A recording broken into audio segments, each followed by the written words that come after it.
आज बहुत ही पवित्र दिन है।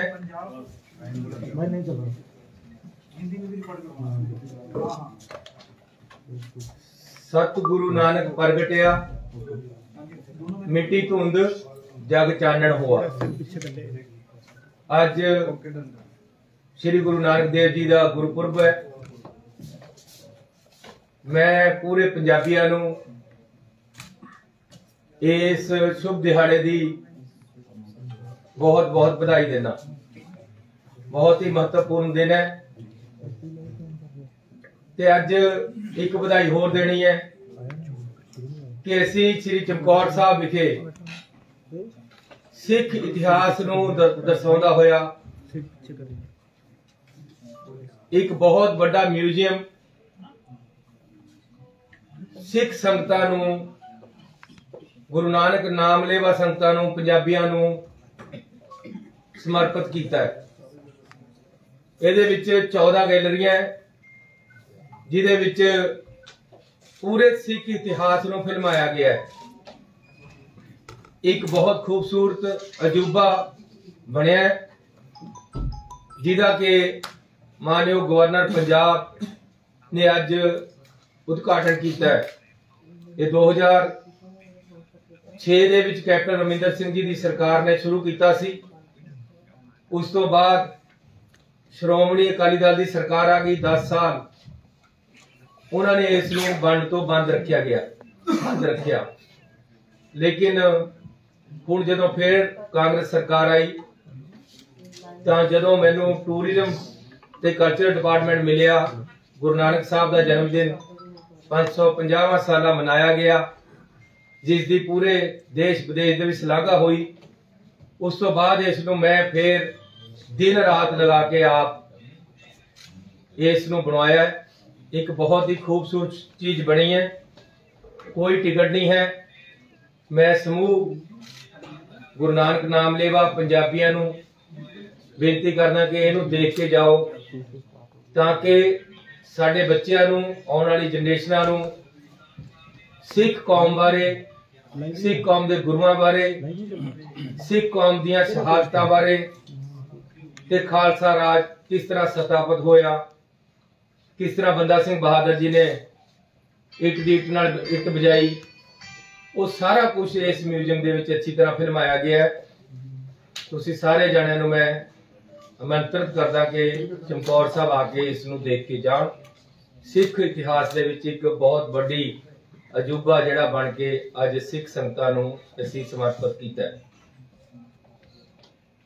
इस तो अगे अज मानयोग प्रधानमंत्री श्री नरेंद्र मोदी जी ने ऐलान किया है कि जिहड़े 3 काले कानून श्रोमणी अकाली दल ते बीजेपी की सरकार ने दिल्ली दे विच लैके आंदे सी, अज उन्होंने वापस लेने का ऐलान किया है। यह भी कहा कि आने वाली पार्लीमेंट दे विच वो इन्हां कानूनां नूं वापस लेणगे। अज सिर्फ ऐलान होया। वो कहते भी सब कुछ लुटा के होश में आए तो क्या किया। बहुत बड़ियां कीमतां किसानां नूं, खेत मजदूरां नूं इन्हां बिना दे मुआवजे विच तारनियां पईयां। ये जदों ऑर्डीनेंस ही बने सी, समझ आ जानी चाहिए सी कि देश के लोग इन्हां नूं स्वीकार नहीं कर रहे, ये नुकसानदेह है। लेकिन एक जिद करके इन्हां नूं अगे लटकाया गया। सुप्रीम कोर्ट ने इन्हां नूं रोक लगाती, फिर भी इन्हां नूं लमकाया गया। अखीर तक पूरा किसानां दा, मजदूरां दा, लोकां दा कहते भी अंत देख के जिस तरह मच्छी पत्थर चट के मुड़दी आ, उस तरह मोड़ा पाया गया। जदों चोणां आ गईयां, यूपी दे विच हार निश्चित हो गई, किसानां दियां शहीदियां हो गईयां ते किसान टस मस्ते नहीं होए, मजदूर मारे गए। ਲੋਕਾਂ ਦੇ ਵਿੱਚ ਤਰਾਹ ਤਰਾਹ ਹੋ ਗਈ, ਟੋਲ ਪਲਾਜ਼ੇ ਬੰਦ ਹੋ ਗਏ। ਪੰਜਾਬ ਸਰਕਾਰ ਬਿਲਕੁਲ ਨਾਲ ਕਿਸਾਨਾਂ ਦੇ ਖੜ ਗਈ। ਜਦੋਂ ਕੋਈ ਚਾਰਾ ਨਾ ਚੱਲਿਆ ਤਾਂ ਹੁਣ ਇਹਨਾਂ ਨੂੰ ਵਾਪਸ ਲੈਣੇ ਪੈ ਰਹੇ ਆ। ਅੱਜ ਵੀ ਐਲਾਨ ਹੋਇਆ ਪਾਰਲੀਮੈਂਟ ਦੇ, जब तक वापस नहीं होंगे उदों तक असीं देखांगे, आखिरी दम तक, जब तक ये वापस होके रद्द नहीं हो जाते, कानून नहीं रद्द हो जाता उहदे विच पार्लीमेंट दे विच, उदों तक असीं हुण विश्वास करने वाले नहीं है ते उदों तक देखांगे। नाल नाल MSP है जिहड़ी ओहदी भी सानू गारंटी चाहिदी है। हुण जिस तरीके दे नाल सानू प्रोक्योरमेंट दे विच और जिस तरह दे नाल सानू शैलरां नूं तंग कीता जांदा है, विश्वास टुट गया है। इहनूं जोड़न वास्ते MSP है जिहड़ी इहनूं स्टैट्यूटरी प्रोविजनस दे विच लैके बाई लॉ सानू MSP मिलनी चाहिदी है। यह भी नाल होना चाहिए जदों ये कानून रद्द करन दा कानून आना है। ਇਹਦੀ ਜਿਹੜੀ शुरुआत है ਜਦੋਂ प्रधानमंत्री जी ने 30 मई 19 ਨੂੰ ਸਹੁੰ ਚੱਕੀ, ਉਸੇ ਦਿਨੇ नीति योग ਦਾ ਏਜੰਡਾ ਜਾਰੀ ਕਰਤਾ। 15 ਦਿਨਾਂ ਬਾਅਦ ਉਹਦੀ ਮੀਟਿੰਗ ਹੋਈ 15/6/19 ਨੂੰ। ਉਹਦੇ ਵਿੱਚ ਰੀਸਟਰਕਚਰਿੰਗ ਆਫ ਐਗਰੀਕਲਚਰ ਸੈਕਟਰ ਦਾ ਏਜੰਡਾ ਜਾਰੀ ਹੋ ਕੇ 15/6/19 ਨੂੰ ਇਹਦੀ ਨੀਂਹ ਰੱਖਤੀ ਉਹਨਾਂ ਨੇ। एक सोची समझी साजिश दे नाल देश नूं पाड़न वास्ते और देश की किसानी नूं डाउन करने वास्ते। पंजाब खेती प्रधान सूबा है, जे सातों खेती ही खो ली जे गई तो उन्होंने पता है कि इन्हां तों खेती इन्हां दी कमजोर कर दो, ये कमजोर हो जाणगे। साडी खेती नूं कमजोर करके पंजाब नूं कमजोर करन दी एक सोची समझी है वड्डी साजिश सी, ਜਿਹੜੀ ਤੋਂ ਕੇਂਦਰ ਸਰਕਾਰ ਨੂੰ ਪਿੱਛੇ ਹਟਣਾ ਪਿਆ ਹੈ। ਤੇ ਅੱਜ ਮੈਂ ਕਿਸਾਨੀ ਸੰਘਰਸ਼ ਨੂੰ, ਕਿਸਾਨਾਂ ਦੀਆਂ ਯੂਨੀਅਨਾਂ ਨੂੰ, ਖੇਤ ਮਜ਼ਦੂਰਾਂ ਦੀਆਂ ਯੂਨੀਅਨਾਂ ਨੂੰ, ਪੰਜਾਬ ਔਰ ਹਿੰਦੁਸਤਾਨ ਦੇ ਲੋਕਾਂ ਨੂੰ, ਡੈਮੋਕ੍ਰੈਟਿਕ ਸਿਸਟਮ ਨੂੰ ਸ਼ਾਬਾਸ਼ੀ ਦੇਣਾ ਚਾਹੁੰਦਾ ਕਿ ਲੋਕਤੰਤਰ ਦੇ ਵਿੱਚ ਲੋਕਤੰਤਰ ਦੀ ਜਿੱਤ ਹੋਈ ਹੈ, ਲੋਕਾਂ ਦੀ ਜਿੱਤ ਹੋਈ ਹੈ, ਕਿਸਾਨੀ ਸੰਘਰਸ਼ ਦੀ ਜਿੱਤ ਹੋਈ ਹੈ, संयुक्त मोर्चे की जित हुई है, खेत मजदूर की जित हुई है, देश के हर नागरिक की जित हुई है। ते सच्चाई नितर के ऊपर आई है। जेड़े लोग डिस्टर्ब करना चाहते सी, पाड़े पाउणा चाहते सी, वोटां की राजनीति करते उन्होंने पिछे हटना पिया। लेकिन देर आए दुरुस्त आए। ये जेड़ा कुछ इस दे नाल मैं ये भी कहना चाहता कि अपने आप नहीं होया। श्रोमणी अकाली दल ने मोढा दिता, उन्होंने ये विश्वास दवाता कि जी किसानी साडे नाल है ते असीं तुहाडे नाल है, साडी मिनिस्ट्री हरी रहे। कदे ये कानून नहीं आने सी जे पंजाब और देश की किसानी के नाम ते श्रोमणी अकाली दल उन्होंने मोढा ना दिंदा।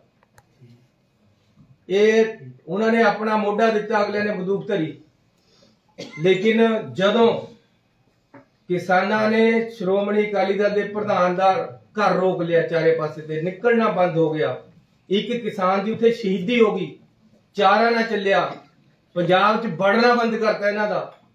हालांकि 3 प्रेस कानफ्रेंसां बीबी जी ने करियां, अगले दिन एक एमरजेंसी प्रेस कानफ्रेंस बुला के सुखबीर सिंह बादल ने पूरे सोले गाए कि जी ये कानून बहुत बढ़िया है, ये रहने चाहिए, तुहानूं समझ नहीं आ रही, तुसीं किसानों समझो।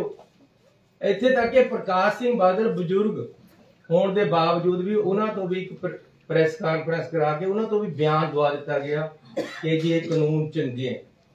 जब किसानों ने चारे पासे ते रोक ले, इन्होंने वापस ले अपने आप नूं उत्थे ते निकल के आए मिनिस्ट्री चों। लेकिन अज भी मैनूं इन्हां दे समझौते दिख रहे।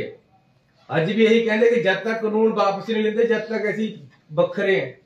इसका मतलब है साजिश कई पासे तो हुई है, तो कई पासे इहदे दे नाल रल के अगे नूं भी पंजाब दा नुकसान कर सकते हैं। इसलिए मैं आम आदमी वालियां नूं बेनती करना चाहुंदा कि तुसी अज भी सोले गाते कि जी ये कानून रद्द होए है, इहदे च इन्ने बंदे मर गए, ये होया वो होया। तुसी तां भाई आप ये कानून नूं, इन्हां चों जिहड़ा सब तो खतरनाक कानून है, farmers produce trade and commerce promotion and facilitation act 2020 ਉਹਦੀ ਨੋਟੀਫਿਕੇਸ਼ਨ ਉਹਨੂੰ ਲਾਗੂ ਦਿੱਲੀ ਦੇ ਵਿੱਚ ਕੀਤਾ ਗਿਆ ਕੇਜਰੀਵਾਲ ਜੀ ਵੱਲੋਂ। मैं उन्होंने बेनती करना चाहता है कि केंद्र सरकार ने रद्द करने का ऐलान करता है, कृपा तुसी भी करो। इस तो पहला कि पार्लीमेंट बुला के नरेंद्र मोदी जी ने रद्द करन, अपने उपरों कालख ला लो ते नोटिफिकेशन रद्द करके इन्हों रद्द कर दो जिहड़ा तुसी कीता होया। ये कानून तो आम आदमी पार्टी ने भी फैसिलिटेट किए, उन्होंने नोटिफिकेशन करके दिल्ली दे विच लागू किए है ते इत्थे आके कहंदे जी असीं इन्हां कानूनां दे खिलाफ है। वोटां लेणियां किसानां दीयां, दिल्ली दे विच किसानां नूं पानी फ्री नहीं दिंदे, बिजली फ्री नहीं दिंदे, इत्थे आके कहंदे असीं वोटां लेणियां।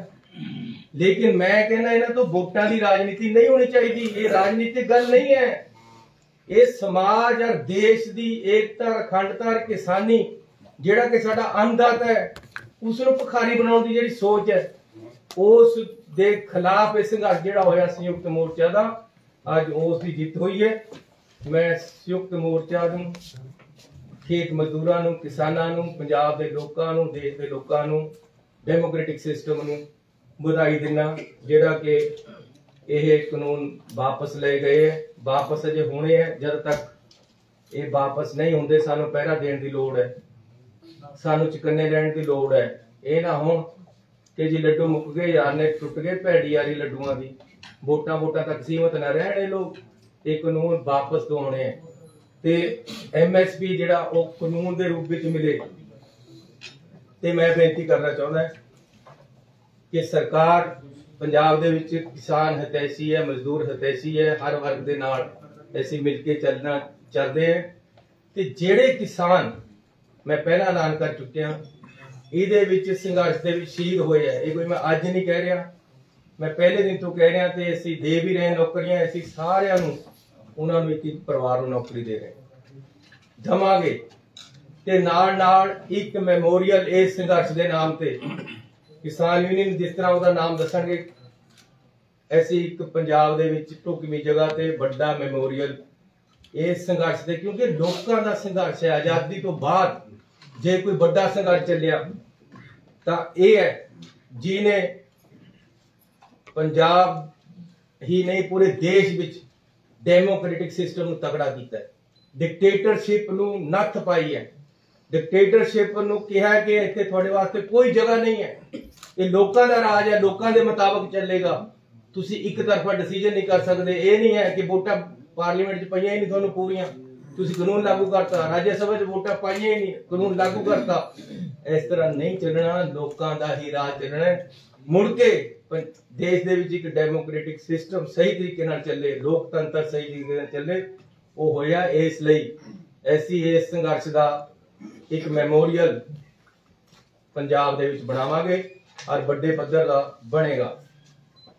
पंजाब सरकार वालों विधान सभा का स्पैशल सैशन बुला के ये कानूनां नूं रद्द किया गया है। इस तो उपर अकाली दल वालों 2013 विच यही कानून जिहड़े लेके आते सी, साडी सरकार ने जिहड़ी लोकां दी अज सरकार पंजाब दे विच उसने रद्द किया है। इन्हां कानूनां नूं 13 वाला कानून पंजाब दा भी असीं रद्द किया ते अमेंडमेंटां वो भी लिआए जिहड़ियां किते खिलाफ सी। सो असीं वो भी किया जो पंजाब सरकार वालों गलत किया गया सी। केंद्र दे भी कानून असीं रद्द करने वास्ते रेजूलेशन लिया के एक अपने आप नूं विधान सभा चों निर्देश जारी कराए है कि यह कानून पंजाब दे विच लागू ना होवे। पंजाब दा रवैया देख के, सरकार दा रवैया देख के, एकता देख के, पर 3 दिन पहला तो अजे मेरी किसानां दे नाल मीटिंग हुई ते उत्थे असीं पूरी एकता दिखाई है किसानां दे नाल, किसानां दीयां सारियां मंगां मन्नियां। केंद्र नूं समझ आ गई कि पंजाब सरकार, किसान, मजदूर, पंजाब एक तरफ खड़ा है, इसलिए एक कानून रद्द किए गए हैं। मैं हुण अगे एक बेनती करना चाहुंदा कि BSF का जिहड़ा दायरा वधिया है, ये भी बड़ी लड़ाई है जिहड़ी पंजाब दे लोकां नूं लड़नी पएगी ਤੇ ਆਪਾਂ ਨੇ ਲੜਨੀ ਹੈ। ਇਹ ਦਾਇਰਾ ਵਾਪਸ 5 ਕਿਲੋਮੀਟਰ ਤੱਕ ਜਾਵੇ, ਇਸ ਵਾਸਤੇ ਸੰਘਰਸ਼ ਵਿੱਢਣਾ ਹੈ।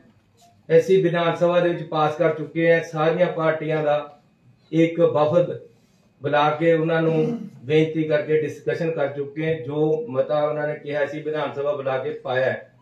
ਹੁਣ ਇਹ ਸੰਘਰਸ਼ ਇਸ ਤੋਂ ਅੱਗੇ ਵਧਣਾ ਹੈ। ਇਸ ਲਈ ਮੈਂ ਕਿਸਾਨ ਯੂਨੀਅਨ ਨਾਲ ਵੀ, ਖੇਤ ਮਜ਼ਦੂਰ ਨੂੰ ਵੀ, ਪੰਜਾਬ ਦੇ ਲੋਕਾਂ ਨੂੰ ਬੇਨਤੀ ਕਰਦਾ ਕਿ ਇਸ ਸੰਘਰਸ਼ ਵਾਸਤੇ ਸਾਨੂੰ ਤਿਆਰੀ ਕਰਨੀ ਪੈਣੀ ਹੈ। ਨਾਲ ਹੀ ਇਹ ਮੈਂ ਬੇਨਤੀ ਕਰਦਾ ਮੁੱਖ ਮੰਤਰੀ ਜੀ ਨੂੰ ਕਿ ਜਿੱਥੇ ਇਹ ਕੀਤਾ ਹੈ ਉੱਥੇ ਸਾਡੇ ਜਿਹੜੇ 50 ਕਿਲੋਮੀਟਰ ਵਾਲਾ ਹੈ ਪ੍ਰਧਾਨ ਮੰਤਰੀ ਜੀ ਕੀ ਕਹਿੰਦੇ ਤੁਸੀਂ ਮੁੱਖ ਮੰਤਰੀ ਨਾਲ ਹੁਣ ਮੈਂ ਇਹ ਬੇਨਤੀ ਕਰਨਾ ਚਾਹੁੰਦਾ ਕਿ ਇਹ ਕਾਨੂੰਨਾਂ ਨੂੰ ਵਾਪਸ ਲੈ ਲਓ। ਜਿਹੜਾ ਤੁਸੀਂ ਨੋਟੀਫਿਕੇਸ਼ਨ ਕੀਤਾ ਇਹ ਗਲਤ ਹੈ, ਦੇਸ਼ ਦੇ ਫੈਡਰਲ ਸਿਸਟਮ ਦੇ ਖਿਲਾਫ ਹੈ। ਤੁਹਾਨੂੰ ਇਸ ਦਾ ਅਧਿਕਾਰ ਨਹੀਂ ਹੈ ਕਿ ਤੁਸੀਂ ਪੰਜਾਬ ਦੇ ਵਿੱਚ ਇਸ ਤਰੀਕੇ ਦੇ ਨਾਲ ਇੰਟਰਫੇਅਰ ਕਰੋ। ਲਾਅ ਐਂਡ ਆਰਡਰ ਪੰਜਾਬ ਦਾ ਆਪਣਾ ਅਧਿਕਾਰ ਹੈ। ਸਾਡੀ ਪੁਲਿਸ ਸક્ષਮ ਹੈ ਹਰ ਤਰੀਕੇ ਦੇ ਹਰ ਖਤਰੇ ਨੂੰ ਝੇਲਣ ਲਈ, ਔਰ ਅੱਗੇ ਵੀ ਝੇਲਦੀ ਆਈ ਹੈ। ਇਸ ਕਰਕੇ ਇਹ ਵੀ ਖਤਮ ਹੋਣੇ ਚਾਹੀਦੇ ਹੈ, ਇਹ ਜ਼ਰੂਰੀ ਹੈ। ਔਰ ਮੈਂ ਕਿਸਾਨ ਯੂਨੀਅਨ ਨੂੰ, ਸੰਯੁਕਤ ਮੋਰਚੇ ਨੂੰ ਇੱਕ ਵਾਰ ਫੇਰ ਵਧਾਈ ਦੇਣਾ। ਤੁਹਾਡਾ ਸਾਰਿਆਂ ਦਾ ਬਹੁਤ ਧੰਨਵਾਦ। ਸਭ ਸਵਾਲ ਹੈ ਸੀਐਮ ਸਾਹਿਬ ਨੇ 11 ਤੇ 14 ਕੀ ਹੈ ਤੁਸੀਂ ਉਹ ਗੈਲਰੀਆਂ ਜਿਹੜੀਆਂ ਦੇਖੀਆਂ 14 ਕੀ ਹੈ ਉੱਥੇ 11 ਕੀ ਹੈ 11 ਗੈਲਰੀਆਂ ਹੈ, ਉਹਦੇ ਚ 7 ਦੇ ਵਿੱਚ ਫਿਲਮਾਇਆ ਗਿਆ ਹੈ, 4 ਦੇ ਵਿੱਚ ਦਰਸਾਇਆ ਗਿਆ ਹੈ। ਅਕਾਲੀ ਦਲ ਦੀ ਸਟੇਟਮੈਂਟ ਆਈ ਹੈ ਕਿ ਅਸੀਂ ਬੀਜੇਪੀ ਦੇ ਨਾਲ ਨਹੀਂ ਜਾਵਾਂਗੇ। ਕੈਪਟਨ ਅਮਰਿੰਦਰ ਸਿੰਘ ਦੀ ਸਟੇਟਮੈਂਟ ਆਈ ਹੈ ਕਿ ਮੈਂ ਹੁਣ ਬੀਜੇਪੀ ਦੇ ਨਾਲ 101% ਅਲਾਈਅੰਸ ਕਰਾਂਗਾ। ਇਹ ਇੱਕੋ ਥਾਲੀ ਦੇ ਚੱਟੇ ਵੱਟੇ ਆ ਸਾਰੇ। ਪਹਿਲਾਂ ਵੀ ਇਕੱਠੇ ਸੀਗੇ, ਅੱਜ ਵੀ ਇਕੱਠੇ ਆ ਤੇ ਅੱਗੇ ਨੂੰ ਵੀ ਇਹਨਾਂ ਨੇ ਇਕੱਠੇ ਰਹਿਣਾ। ਤੇ ਪੰਜਾਬ ਨੂੰ ਲੁੱਟਣ ਵਿੱਚ ਸਾਰੇ ਇਕੱਠੇ ਹੋ ਜਾਣਗੇ। ਕਾਂਗਰਸ ਨੂੰ ਕਿੰਨਾ ਨੁਕਸਾਨ ਹੋਏਗਾ? ਸਾਨੂੰ ਤਾਂ ਫਾਇਦਾ ਹੋਣਾ, ਨੁਕਸਾਨ ਤਾਂ ਹੋਣਾ। ਸੀਐਮ ਸਾਹਿਬ ਕਿਸਾਨ ਖੁਦਕਸ਼ੀਆਂ ਕਰਕੇ ਗਏ ਆ ਜਾਂ ਕਿਸਾਨ ਸੰਘਰਸ਼ ਦੇ ਦੌਰਾਨ ਤੁਸੀਂ ਉਹਨਾਂ ਨੂੰ ਕਿਹਾ ਵੀ ਇੱਕ ਪਰਿਵਾਰ ਨੂੰ ਨੌਕਰੀ ਦੇਵਾਂਗੇ। ਏਦਾਂ ਹੀ ਜਿਹੜੀਆਂ ਖੇਤ ਮਜ਼ਦੂਰ ਯੂਨੀਅਨ ਆ ਉਹ ਵੀ ਵਾਰ-ਵਾਰ ਮੈਂ ਫੇਰ ਕਿਹਾ ਜੀ ਖੇਤ ਮਜ਼ਦੂਰ ਤੇ ਕਿਸਾਨ, ਮੈਂ ਇਕੱਲਾ ਨਹੀਂ ਸ਼ਬਦ ਵਰਤਿਆ, ਮੈਂ ਦੋਨੋਂ ਵਰਤੇ। ਜਿਹੜੇ ਖੇਤ ਮਜ਼ਦੂਰ ਸ਼ਹੀਦ ਹੋ ਗਏ ਆ, ਜਿਹੜੇ ਕਿਸਾਨ ਸ਼ਹੀਦ ਹੋ ਗਏ, ਉਹ ਸਾਰੇ ਸਾਡੇ ਆਪਣੇ ਆ। ਅਸੀਂ ਸਾਰਿਆਂ ਨੂੰ ਇੱਕ ਇੱਕ ਪਰਿਵਾਰ ਨੂੰ ਇੱਕ ਇੱਕ ਨੌਕਰੀ ਦੇਵਾਂਗੇ। ਜਨੀ ਸਾਹਿਬ ਇੱਕ ਮਿੰਟ, ਜਨੀ ਸਾਹਿਬ ਇਹ ਸੰਘਰਸ਼ ਤਕਰੀਬਨ 1 ਸਾਲ ਚੱਲਿਆ। ਉਹ ਸਭ ਤੋਂ ਪਹਿਲਾਂ ਪੰਜਾਬ ਸਟਾਰਟ ਹੋਇਆ, ਰੇਲਾਂ ਰੋਕੀਆਂ ਗਈਆਂ, ਟਰੈਕ ਰੋਕੇ ਗਏ, ਬਹੁਤ ਕੁਝ ਹੋਇਆ। 1 ਸਾਲ ਤੱਕ ਪੰਜਾਬ ਦੇ ਵਿੱਚ ਕਾਰੋਬਾਰ ਇੱਕ ਚੀਜ਼ਾਂ ਅਲੱਗ-ਅਲੱਗ ਠੱਪ ਰਹੀਆਂ, ਬੰਦ ਰਹੀਆਂ, ਔਰ ਉਹਦਾ ਤੁਸੀਂ ਕਿੰਨਾ ਆਕਲਨ ਕਰਦੇ, ਕਿੰਨਾ ਕਿ ਪੰਜਾਬ ਨੂੰ ਦਾ ਨੁਕਸਾਨ ਕਰਨਾ ਪਿਆ, ਸੰਘਰਸ਼ ਬਹੁਤ ਦਾ ਯੋਗਦਾਨ ਪਾਇਆ ਤੇ ਪੰਜਾਬ ਦਾ ਕਿੰਨਾ ਕੁ ਨੁਕਸਾਨ ਹੋਇਆ? ਤੁਹਾਡਾ ਬਿਲਕੁਲ ਅੱਛਾ ਸਵਾਲ ਹੈ, ਮੈਂ ਲਿਖ ਕੇ ਵੀ ਲਿਆ ਸੀ। ਇਹ ਗੱਲ ਮੈਂ ਜੋ ਬੋਲਣੀ ਹੈ ਕਿ ਕੇਂਦਰ ਸਰਕਾਰ ਜਿੰਨਾ ਨੁਕਸਾਨ ਹੋਇਆ ਸਰਕਾਰਾਂ ਦਾ ਤੇ ਕਿਸਾਨਾਂ ਦਾ, ਉਹਦਾ ਮੁਆਵਜ਼ਾ ਦੇਵੇ। ਕੇਂਦਰ ਸਰਕਾਰ ਇੱਕ ਪੈਕੇਜ ਲੈ ਕੇ ਆਵੇ, ਕਿਸਾਨਾਂ ਦੀ ਮੰਦੀ ਹਾਲਤ ਜਿਹੜੀ ਉਹਨਾਂ ਨੇ ਕੀਤੀ ਹੋਈ ਹੈ ਤੇ ਕੀਤੀ ਹੈ, ਉਹਦੇ ਵਾਸਤੇ ਇਹਨਾਂ ਦੇ ਕਰਜ਼ੇ ਮਾਫ ਕਰਨ ਦਾ, ਇਹਨਾਂ ਵਾਸਤੇ ਇੱਕ ਅੱਛਾ ਪੈਕੇਜ ਪੰਜਾਬ ਸਰਕਾਰ ਨੂੰ ਦੇਵੇ ਜਾਂ ਕਿਸਾਨਾਂ ਨੂੰ ਸਿੱਧਾ ਦੇਵੇ, ਜਿਹਦੇ ਨਾਲ ਨੁਕਸਾਨ ਦੀ ਭਰਪਾਈ ਹੋਵੇ। ਮੱਲਮਾਂ ਲਾਉਣ ਦੀ ਕੋਸ਼ਿਸ਼ ਕਰੇ ਕਿ ਕੇਂਦਰ ਸਰਕਾਰ ਬਹੁਤ ਜ਼ਖਮ ਦਿੱਤੇ ਹੈ ਪਿਛਲੇ ਦਿਨਾਂ ਦੇ ਵਿੱਚ। ਕੋਈ ਜ਼ਰੂਰਤ ਨਹੀਂ ਸੀ ਇਸ ਸੰਘਰਸ਼ ਨੂੰ ਐਡਾ ਲੰਬਾ ਖਿੱਚਣ ਦੀ। ਉਹਨਾਂ ਨੇ ਕਿਸ ਰੀਤੀ ਦੇ ਨਾਲ ਖਿੱਚਿਆ ਇਸ ਬਾਰੇ ਮੈਂ ਨਹੀਂ ਕੁਝ ਕਹਿਣਾ ਚਾਹੁੰਦਾ, ਲੇਕਿਨ ਮੁਆਵਜ਼ਾ ਮਿਲਣਾ ਬਹੁਤ ਜ਼ਰੂਰੀ ਹੈ। ਕਿੰਨਾ ਨੁਕਸਾਨ ਹੋਇਆ ਪੰਜਾਬ ਸਰਕਾਰ ਦਾ? ਕਰੋੜਾਂ ਰੁਪਏ ਦਾ ਨੁਕਸਾਨ ਹੋ ਗਿਆ ਹੈ। ਦੇਖੋ ਤਾਂ ਸਹੀ, ਚਾਰੇ ਪਾਸੇ ਨੁਕਸਾਨ ਹੀ ਨੁਕਸਾਨ ਨੇ। ਇਹ ਤਾਂ ਹੁਣ ਅਸੀਂ ਦੱਸਾਂਗੇ ਤੁਹਾਨੂੰ। ਸੀਐਮ ਸਾਹਿਬ ਪਾਰਲੀਮੈਂਟ ਸੈਸ਼ਨ ਨੂੰ ਲੈ ਕੇ ਕਿਸਾਨ ਹਾਲੇ ਵੀ ਕਹਿ ਰਹੇ ਆ ਕਿ ਅਸੀਂ ਜਾਵਾਂਗੇ ਜੱਥੇ ਲੈ ਕੇ ਦਿੱਲੀ ਵੱਲ ਰਵਾਨਾ ਹੋਵਾਂਗੇ, ਹਾਲੇ ਵੀ ਇਸੇ ਗੱਲ ਤੇ ਅੜੇ ਹੋਏ ਨੇ। ਤੁਹਾਡੀ ਪਾਰਟੀ ਦਾ ਸਟੈਂਡ ਤੇ ਸਪੋਰਟ ਕੀ ਰਹੇਗਾ ਉਸ ਨੂੰ ਲੈ ਕੇ? ਦੇਖੋ, ਸਾਡਾ ਸਰਕਾਰ ਦਾ ਵੀ ਦੱਸ ਦੇਣਾ, ਮੈਂ ਪਾਰਟੀ ਦਾ ਵੀ ਦੱਸ ਦੇਣਾ ਕਿ ਸਾਡਾ ਇੱਕ ਹੀ ਏਜੰਡਾ ਹੈ ਕਿ ਅਸੀਂ ਕਿਸਾਨਾਂ ਤੇ ਖੇਤ ਮਜ਼ਦੂਰਾਂ ਦੇ ਪੰਜਾਬ ਦੇ ਹਿੱਤਾਂ ਦੇ ਨਾਲ ਹੈ। ਜਿਵੇਂ ਉਹਨਾਂ ਦਾ ਫੈਸਲਾ ਹੋਏਗਾ ਅਸੀਂ ਉਸ ਤਰ੍ਹਾਂ ਹੀ ਨਾਲ ਖੜੇ। ਕਿਸਾਨ ਅੰਦੋਲਨ ਦੌਰਾਨ ਕਿਸਾਨ ਜਿਹੜੇ ਸ਼ਹੀਦ ਹੋਏ ਨੇ ਉਹਨਾਂ ਨੂੰ ਸ਼ਹੀਦ ਦਾ ਦਰਜਾ ਦਿਵਾਉਣ ਲਈ ਤੁਹਾਡੇ ਵੱਲੋਂ ਕੋਈ ਅਪੀਲ ਦਲੀਲ ਜਿਹੜੀ ਹੈਗੀ ਪੀਐਮ ਮੋਦੀ ਤੱਕ? ਅਸੀਂ ਤਾਂ ਮੰਨਦੇ ਹਾਂ ਉਹਨਾਂ ਨੂੰ ਸ਼ਹੀਦ, ਅਸੀਂ ਉਹਨਾਂ ਤੇ ਕਾਹਨੂੰ ਆਉਣਾ, ਅਸੀਂ ਦੇ ਰਹੇ ਮੁੱਖ ਮੰਤਰੀ ਸਾਹਿਬ ਇੱਕ ਤੁਸੀਂ ਜਿਹੜੀ ਗੱਲ ਕਹੀ BSF ਵਾਲੀ ਬੜੀ ਸੀਰੀਅਸ ਹੈ। ਸਾਰੀਆਂ ਸਿਆਸੀ ਪਾਰਟੀਆਂ ਨੂੰ ਲੈ ਕੇ ਕਿੱਦਾਂ ਦਾ ਸੰਘਰਸ਼ ਤੁਸੀਂ ਸੋਚ ਰਹੇ ਜੇ ਸੜਕ ਤੇ ਆਉਣ ਤੇ ਕਾਨੂੰਨੀ ਲੜਾਈ ਜਾਂ ਪ੍ਰਾਈਮ ਮਿਨਿਸਟਰ ਨੂੰ ਸਾਰੀਆਂ ਪਾਰਟੀਆਂ ਦੇ ਨਾਲ ਮਿਲ ਕੇ ਵੀ ਸਲਾਹ ਕਰਾਂਗੇ, ਇਹਦੀ ਰੂਪ ਰੇਖਾ ਤਿਆਰ ਕਰਾਂਗੇ। ਅਜੇ ਅਸੀਂ ਉਹਨਾਂ ਨੂੰ ਅਸੀਂ ਸੁਪਰੀਮ ਕੋਰਟ 'ਚ ਜਾ ਰਹੇ ਹਾਂ, ਵਕੀਲ ਕਰ ਲਏ ਹੈ, ਕੋਰਟ ਦੇ ਵਿੱਚ ਕੇਸ ਪਾ ਰਹੇ ਹੈ ਤੇ ਨਾਲ ਜੇਕਰ ਨਹੀਂ ਮੰਨਣਗੇ ਤਾਂ ਸੰਘਰਸ਼ ਦੀ ਰੂਪ ਰੇਖਾ ਤਿਆਰ ਕੀਤੀ ਜਾਏਗੀ। ਸੀਐਮ ਸਾਹਿਬ ਸਰ ਇੱਕ ਤੁਸੀਂ ਐਲਾਨ ਕੀਤਾ ਸੀ ਕਿ 5.5 ਰੁਪਏ ਰੇਤੇ ਦਾ ਪੁੱਟ ਤੈਅ ਕੀਤਾ ਗਿਆ, ਪਰ ਉਹ ਤੁਹਾਡੇ ਜ਼ਿਲ੍ਹੇ 'ਚ ਮਹਿੰਗਾ ਪਤਾ ਕਿਆ ਜੀ, ਅੱਜ ਫੇਰ ਕਿਸ ਟਾਈਮ ਸਰ ਜ਼ਰੂਰੀ ਹੈ ਜੀ ਸਰ ਤੁਹਾਡੇ ਤੁਸੀਂ ਜਿਹੜੀ ਮਰਜ਼ੀ ਕਰ ਲਿਓ, ਲੇਕਿਨ ਅੱਜ ਫੇਰ ਮੇਰੀ ਗੱਲ ਟੈਕਸ ਵੀ ਲਿਆ ਜਾ ਰਹੀ ਡਾਇਵਰਟ ਹੋ ਜਾਏਗੀ ਸਾਰੇ ਗੱਲ, ਕੁਝ ਨਹੀਂ ਰਹੇਗਾ, ਫਿਕਰ ਨਾ ਕਰੋ। ਬਹੁਤ